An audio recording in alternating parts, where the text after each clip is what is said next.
Assalamualaikum warahmatullahi wabarakatuh.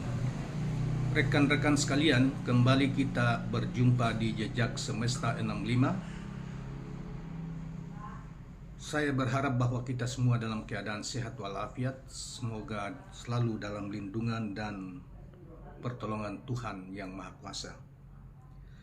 Kawan-kawan sekalian, beberapa waktu terakhir yang ditandai dengan pertemuan 6 ketua partai bersama Presiden Joko Widodo di Istana Negara yang diduga keras membicarakan tentang koalisi besar yang dipimpin langsung oleh Presiden Jokowi atau diarahkan langsung oleh Presiden Jokowi, menuai banyak kritik tentang penggunaan Istana Negara sebagai tempat untuk membicarakan kepentingan kelompok di pemerintahan atau pimpinan kelompok capres di pemerintahan Joko Widodo, karena dianggap bahwa Istana Negara sebagai simbol dari seluruh rakyat Indonesia, sehingga tidak bisa membicarakan politik praktis yang hanya berkepentingan untuk sebagian kelompok untuk kepentingan pencapresan di kalangan mereka di pemilu 2024 yang akan datang. Namun 2 hari kemudian, kalau tidak salah, di tengah gempuran kritik dari para pengamat, para intelektual terhadap Presiden Jokowi memberi balasan bahwa dia adalah juga seorang figur publik dan dia juga sekaligus sebagai politisi. Karena itu pertemuan seperti itu sah-sah saja, dibolehkan. Walaupun beliau sendiri tidak menyinggung tentang tempat Istana Negara sebagai simbol negara, simbol kepemilikan rakyat, simbol persatuan rakyat, dan seterusnya. 1 hari atau 2 hari kemudian dijawab dengan keras melalui sebuah tulisan yang panjang dari Profesor Denny Indrayana, seorang ahli tata negara, ahli tentang ilmu bernegara dari kejauhan, yaitu dari Australia, karena beliau juga sebagai seorang guru besar di negeri itu di Australia, dan beliau memberi jawaban yang sangat kritis dan telak terhadap Presiden Jokowi, sekaligus sebagai kritik yang sangat konstruktif.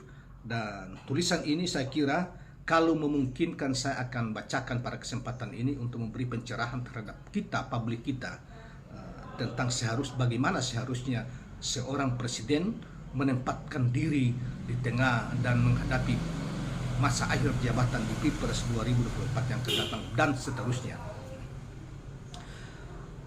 Baiklah kawan-kawan sekalian, kita coba untuk mendengarkan uraian Profesor Denny Indrayana, guru besar tata negara, senior partner integrity law firm, registered lawyer di Indonesia dan Australia. Dia mengutip bermula dari kutipan dari seorang ahli, yaitu dari Manuel L. Cusson yang mengatakan adalah, "My loyalty to my party ends where my loyalty to my country begins." Artinya, loyalitas terhadap partaiku berakhir ketika loyalitasku terhadap negeriku atau negaraku mulai. Nah, ini sering dikutip oleh banyak pihak banyak orang, terutama dari ahli-ahli ilmu bernegara, ilmu tata negara. Baiklah kawan-kawan sekalian, kita lanjutkan uraian dari Denny Indrayana ini. "Saya itu pejabat publik sekaligus pejabat politik," mengutip pernyataan Jokowi. Demikian jawaban Presiden Jokowi ketika soal cawe-cawenya dalam mengurusi koalisi dan kontestasi Pilpres 2024, Kamis 4 Mei 2023. Karena juga sebagai politisi, maka Presiden Jokowi merasa berhak dan wajar ikut dalam berpolitik praktis dan merasa tidak ada aturan konstitusi yang dilanggar.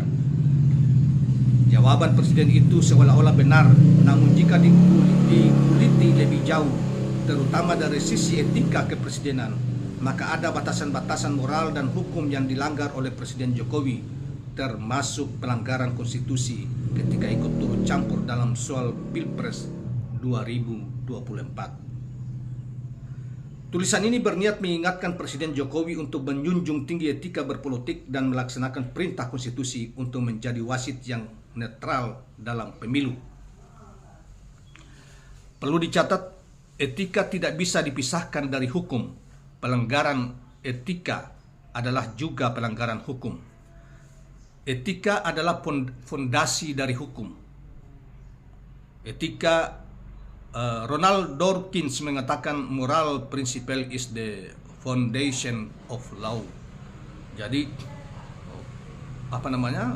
etika, ya, prinsip etika adalah dasar daripada fondasi yang kokoh dari hukum. Presiden yang tidak mengerti etika berpolitik, etika bernegara, etika berkonstitusi seharusnya tidak layak menjadi pemimpin bangsa. Tanpa memahami dan melaksanakan etika berpolitik kepresidenan, siapapun tidak layak menjadi Presiden Republik Indonesia.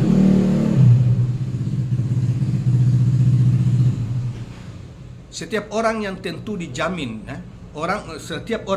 dijamin hak dan kebiasaannya untuk berpolitik. Namun demikian, tetap ada etika dan hukum yang berbeda ketika mengatur berpolitik untuk orang pribadi dibanding berpolitik sebagai pejabat publik termasuk seorang presiden. Jika disandingkan, ada perbedaan prinsipil antara politik institusional Jokowi sebagai presiden dengan politik personal Jokowi sebagai pribadi. Nah, irisan antara politik Presiden Jokowi dengan politik pribadi Joko Widodo itu yang harus dipahami. Serta wajib dipisahkan penyikapannya secara tegas dan disiplin. Salah memahami ataupun mencampur adukan antara politik sebagai presiden dengan politik sebagai pribadi akan mengakibatkan benturan kepentingan atau konflik of interest yang berbahaya bagi kehidupan bernegara. Paling tidak ada dua aspek yang membedakan antara politik institusional Presiden Jokowi dengan politik personal Joko Widodo tersebut. Satu, kepentingan yang diperjuangkan, dan dua, fasilitas yang digunakan. Dari sisi kepentingan, sebagai pejabat publik, politik presiden adalah untuk kepentingan publik atau rakyat. Politik institusional presiden adalah politik kebangsaan, politik yang didedikasikan hanya untuk Republik Indonesia. Politik untuk seluruh rakyat tanpa kecuali, tanpa membedakan, dan tanpa diskriminasi. Politik institusional presiden tidak boleh partisan. Artinya, presiden tidak boleh berpolitik untuk tujuan sekelompok masyarakat ataupun partai pendukungnya saja. Karena itu, menjadi aneh ketika sebagai presiden Jokowi masih memiliki dan mengadakan temu relawan. Sifat dasar relawan adalah partisan dan dilahirkan untuk memenangkan kandidat presiden yang didukungnya. Relawan adalah elemen pemenang capres. Bagi presiden yang sedang memerintah, seharusnya tidak ada lagi elemen relawan. Seharusnya begitu dilantik menjadi presiden, ketika kontestasi Pilpres selesai, elemen relawan dibubarkan. Presiden yang masih merawat relawannya akan terus memperpanjang suasana kompetisi dan akibatnya melanjutkan keterbelahan di tengah masyarakatnya. Relawan bagi Presiden Jokowi makin tidak relevan. Beliau adalah outgoing presiden yang akan mengakhiri periode kedua kepresidenannya. Presiden Jokowi seharusnya mengedepankan persatuan karena tidak ada lagi pertandingan atau kompetisi. Karena itu menjadi pertanyaan, misalnya untuk apa ada temu relawan bertajuk Gerakan Nusantara Bersatu di Stadion Utama Gelora Bung Karno pada Sabtu 26 November 2022 yang lalu. Apakah temu relawan itu adalah agenda politik Presiden Jokowi atau secara pribadi Joko Widodo? Kalau itu adalah agenda kebangsaan Jokowi sebagai presiden. Kenapa kepentingannya sangat partisan relawan? Kalau itu agenda politik Joko Widodo sebagai pribadi, kenapa dia datang dengan PIN kepresidenan? Kenapa dengan PIN kepresidenan yang melekat di dada kirinya?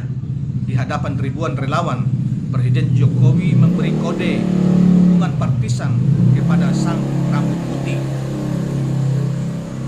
Sang rambut putih yaitu waktu itu ya sangat ramai saudara-saudara sekalian. Pertemuan Presiden Jokowi dengan relawan tersebut bahkan dikecam oleh Sekjen PDI Perjuangan Hasto Kristianto. Pada Hasto menyebut acara relawan itu menurunkan citranya sebagai pemimpin negara. Saya menyesalkan adanya elit relawan yang memanfaatkan Presiden Jokowi sehingga menurunkan citranya sebagai pemimpin negara.